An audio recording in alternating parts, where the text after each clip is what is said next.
waxaan oo wanaagsan daawadayaal waa mar kale iyo barnaamijkeennii xogta dahsoon oo aynu daaha kaga qaadayno macluumaadkii ugu dambeeyey ee iska horimaadadii colaadeed iyo kuwii diblomaasiyadeed ee ka socday dalka liibiya waxaana aynu si gaara ugu eegi doonaa xaaladda magaalada sirta isbedelada la sheegay in laga dareemay saldhiggii istaraatiijiga ahaa ee khaliifal xaftar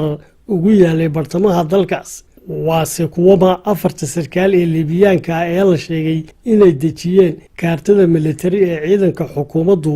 muddada kooban ku jebiyeen isbaahaysigii ballaadhnaa ee khaliifal xaftar qodobo kale ayaa raaci doona ku soo dhowaada barnaamijka allahayow cadiimow casiisow jabbaarow rabbigii candhuuftiiyo cadyar naga abuurow kaan caabudnaayeen ciidda ugu sujuudnow caam ahaan adduunkii cudur baa haleelo cududda iyo xooggii hub caddaanu haysto laysaga cabsiiyiyo culimmadii aqoontiiyo colkii saynisyahankii cilmi baadhayaashii xag kastaba u cararo weli way cakirantee cadaabiye jannaalow cirdarroorshihiiyow carradoo mid dhimatee dibisoo cagaarshow carruur koryihiiyow risac cayimihiiyow cidduu raba u buuxshow calaacalaha taagnay caafimaad sareecana nagu caymi eebbow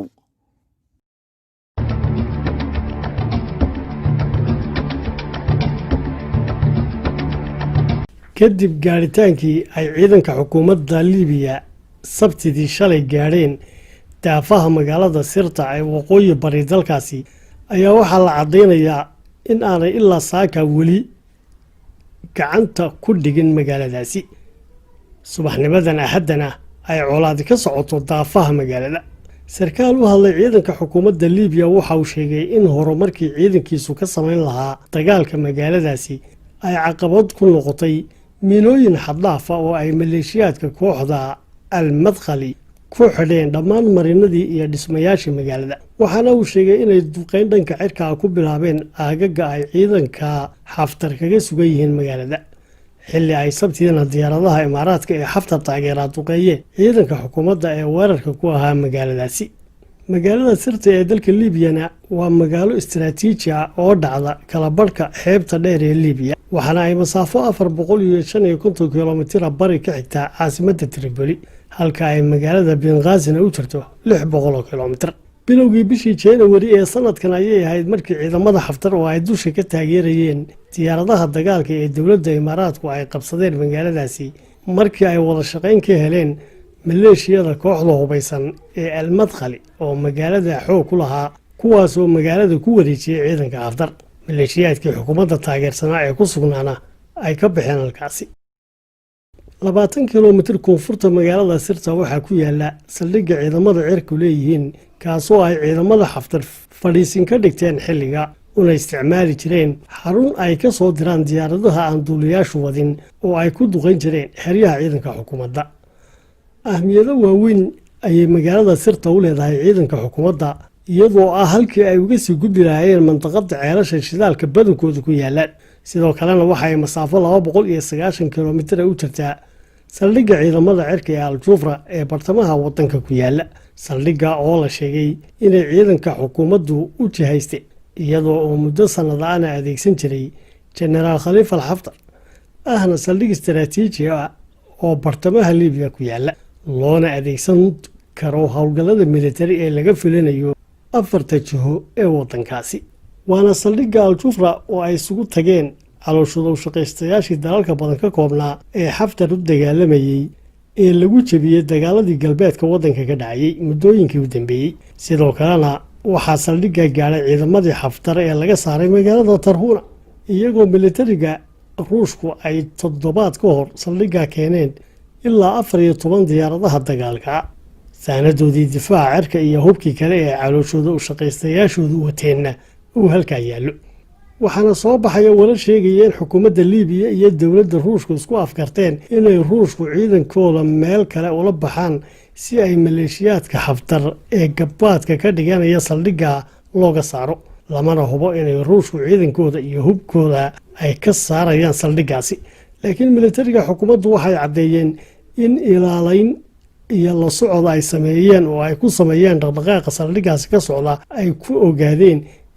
in badan oo ciidankii xaftar ee ku sugnaa saldhiggaasi ay ka baxeen kuwaas oo gaadiidkoodii oo xawaaro dheereeya ku soconaya ula baxsaday jihada bariga. madaxweynaha xukuumadda liibiya faa'is sarraj oo sidoo kale ah taliyaha guud ee ciidamada dalkaasi ayaa sabtidii waxa uu qaabilay 4 jenaraal ee u xilsaarnaa dagaalkii xukuumadda ay muddada 100 habeenay kadib ku qabsatay masaafo ballaaran oo dhulka liibiya ka mid ah kadib markii 14 bilood xukuumaddu ku go'doonsanayd magaalada caasimadda ah oo ay ciidamada jenaraal xaftar dhinac walba ka fadhiyeen marka laga reebo marinka badda. qaabilaadda uu faysal siraaj qaabilay jenaraaladaasi oo lagu sheegay inay ahayd wadatashi ay ka yeelanayeen sidii loo adkeyn lahaa amniga gobollada ay dib u qabsatay xukuumaddu ayaa waxa isu imaatinka saraakiishaasi uu albaabka u furay inay warbaahinta qaarkood dib u eegaan taariikhda 4 jenaraal oo ay dadka waddankaas qaarkood ka aaminsan yihiin in qorshahoodii dagaal ee ay dejisteen uu kaalin weyn ka qaatay guulaha degdega ee ay ciidanka xukuumaddu ka gaadheen dagaalkaasi, gaar ahaan markii ay dhinac dhigeen jenaraaladii kale ee ka soo horjeeday ee uu khaliifal xaftar ka mid ahaa oo iyagu weliba ka hub iyo ciidan badnaa dalka intiisa kale oo dhanna haystay marka laga reebo magaalada masaraata iyo tiribolida ay weerarayeen ee ay qabsan kari waayeen muddada sanadka iyo dheeraadka. waxaana 4 jenaraal ay kala yihiin jenaraal maxamed cali mahdi al-shariif oo ah taliyaha hoggaanka ciidanka liibiya xilkaana loo dhibay bishii February ee sanadkii hore, waana sarkaalka ka baxay kulliyadaha ciidan ee dalkiisa waxaana uu ka soo howlgalay ciidamada taangiyada isagoo taliyana u noqday ciidanka gaarka ee liibiya. waana mid ka mid ah saraakiishii reer liibiya ee gashay dagaalkii Chad sanadihii 80meeyadii. waxaa kaloo uu ka soo dagaalamay dalka Lubnaan oo uu kala qayb qaatay difaacii ay 80meeyadii kala hortageen ciidamada Israa'iil. jenaraalka labaad waa Usaama al-Juwaydi oo ah sarkaal ciidan oo dalka u dhashay waxaana uu xilka wasiirka difaaca ka soo qabtay xukuumaddii ku meel gaadhka ahayd ee liibiya. waana taliyaha qaabilsanaa dagaalka aagga galbeed, waana taliyihii ciidamadiisu qabsadeen magaalooyinka xeebta galbeed ee liibiya iyo saldhigga ciidanka cirka ee alwidiya. qaab siyaasadeedna waxa uu ku soo xerogeliyey magaalooyin ay ka mid tahay Sandaan oo saldhigga ku dhow ahna magaalada uu isagu asal ahaan ka soo jeedo. taliyaha saddexaadna waa jenaraal maxamed xadaad oo qaabilsanaa howlgelintii dagaal ee mandaqada dhexe ee dalkaasi fadhigiisuna ahaa magaalada masaraata, waana sarkaalka la sheegay inuu wax weyn ka qabtay dhismaha xeryaha ciidamada, sidoo kalena ay ciidamadiisu isu fureen magaalooyinka Tripoli iyo Masaraata oo ahaa labada magaalo ee keliya ee ay xukuumaddu gacanta ku haysay. waana sarkaalka ay hoos tagaan ciidanka haatan weeraraya magaalada Sirta. waxaa soo haray jenaraal cabdibaasin marwaan oo qaabilsanaa dagaaladii aagga Tripoli, waana sarkaalka la sheegay inuu had iyo jeer isaga dab qaadi jiray fadhiisimada ciidamadiisa, waana sarkaalka qorsheyn yaqaana howlgallada gurmadka degdega iyo taakula gaadhsiinta, waana sarkaalkii difaacay caasimadda liibiya. allahayow cadiimow casiisow jabbaarow rabbigii candhuuftiiyo cadyar naga abuurow kaan caabudnaayeen ciidda ugu sujuudnow caam ahaan adduunkii cudur baa haleelo cududda iyo xooggii hub caddaanu haysto laysaga cabsiiyiyo